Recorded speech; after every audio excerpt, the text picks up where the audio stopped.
Did you know? Making a turn-based strategy game wasn't the first idea director Davide Soliani and his team landed on for Mario + Rabbids. The team brainstormed 13 ideas for the project early on, with a focus on emulating the fun of Mario Kart. Soliani told Nintendo UK, "You won't believe me, but one of our references as a team was Mario Kart. We said, how cool would combat be if it was like Mario Kart but without the kart, on foot?" Another big inspiration for the game was the slapstick 2D turn-based strategy series Worms. And as the project began to take shape, the team were inspired by other strategy games such as the XCOM series. Ubisoft got the opportunity to pitch their Mario + Rabbids concept to Nintendo thanks to their existing relationship. According to Mario creator Shigeru Miyamoto, the possibility of Ubisoft handling a Mario game started with the launch of Just Dance Wii in Japan. This version of Just Dance was made specifically for Japan and was a remixed version of Just Dance 2 with direct input from Nintendo. The game featured a track called Just Mario, which had Mario dancing on screen. This track was also later repackaged as downloadable content for Just Dance 3. Even though their relationship with Nintendo was already strong, this direct collaboration gave Ubisoft the chance to work more closely with Nintendo. Although this opened up the possibility of Ubisoft working on a Mario title, Ubisoft had already tried making a Mario game back in 2010, a year before the release of Just Dance Wii. This title was also a Mario and Rabbids crossover. It would have been an adventure game where the Rabbids invade the Mushroom Kingdom and would have featured self-aware humor. Only concept art of the game seems to have been made, which was intended to be part of a presentation with Nintendo to greenlight a full game. However, this presentation never happened. It's rumored that the project may have been shut down by Nintendo when they learned of its existence. A few years later, several Ubisoft members spoke with Miyamoto at E3 2014. The group discussed the possibility of working on another collaboration, and Miyamoto told them he'd be happy to review any ideas Ubisoft put forward. This opened the doors for Davide Soliani and his team to work on a pitch involving Mario. Soliani and company had little over 3 weeks to prepare their pitch for Nintendo. Once it was decided the game should be a turn-based Mario and Rabbids crossover, the team discussed how big of a pitch they could make in just a few weeks. Soliani wanted to forego showing design documents and PowerPoint presentations at the pitch, deciding to go the extra mile and create a playable demo for Nintendo. The team spent countless hours authentically recreating the Mario and Luigi character models for the demo. They were recreated so well that even Miyamoto was shocked and asked Ubisoft how they acquired the models, as Nintendo hadn't sent them any assets. Soliani believes this ultimately convinced Nintendo of Ubisoft's passion for the game. Although the pitch went well, Miyamoto had some small concerns. Soliani told Nintendo UK, "Miyamoto told me, I'm impressed, but please don't make a platform game out of this. There is Mario jumping in our game, but it's a team jump. It's different." And he loved that. That was one of the first rules, to find new ideas.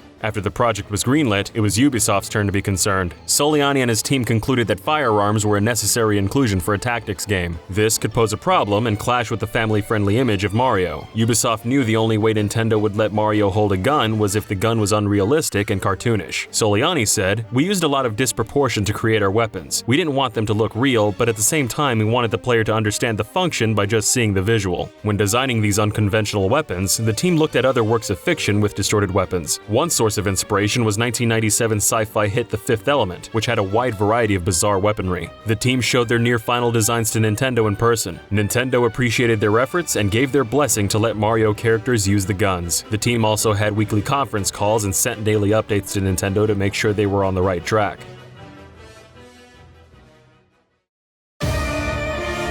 Through late 2016 and early 2017, several details and images of the game were leaked online. Despite all the excitement for Mario + Rabbids within Ubisoft, the game's early leaks turned out to be very discouraging for Soliani and his team. The leaked art assets and title for the game were an easy target for wary fans, who questioned how Rabbids could possibly fit into the Mushroom Kingdom. Soliani said, speaking about the leaks, "We were aiming to do a big surprise at E3, and unluckily that was not the case. Of course, it was quite a bad backlash for the entire team. Discouraging, quite hard on the team morale." Soliani asked his co-workers whether they thought the game would be well received, and questioned if the past 3 years of development were well spent. One of the people Soliani asked was one of his development idols, Grant Kirkhope, who is the composer for Mario + Rabbids and a veteran of the industry. Funnily enough, when Kirkhope was brought in to work on Battle Kingdom, he had no idea it was a Mario game. This was because it was titled Rabbids Battle Kingdom at the time, presumably to hide Mario's inclusion and minimize leaks. Kirkhope told GimsIndustry.biz, "They took me into the studio and into this back room. It was all big security, no one could get in. I sat down and Davide turned on the TV and Mario was there. I thought they'd just been playing a Mario game. And then he started to move Mario, and I was like, what are you doing? And Davide said, this is the game. It's a Mario game. It struck me. How on earth was I going gonna write music for Mario after Koji Kondo, who is the greatest games composer in the world. I thought this is impossible. I can't possibly write music for this game. I'm just not good enough. There's another interesting anecdote about the game's music. One of the game's bosses has 3 acts of music in the style of classical opera, then heavy metal, and rap. Because vocals for the tracks hadn't been recorded yet, Kirkhope needed to sing all 3 segments himself while he worked as a placeholder. A copy of these placeholder recordings are allegedly still in the Ubisoft offices. Kirkhope said, "Let's just say that I'm not the greatest singer in the world. I'm sure Davide has all the recordings tucked away somewhere for future blackmail."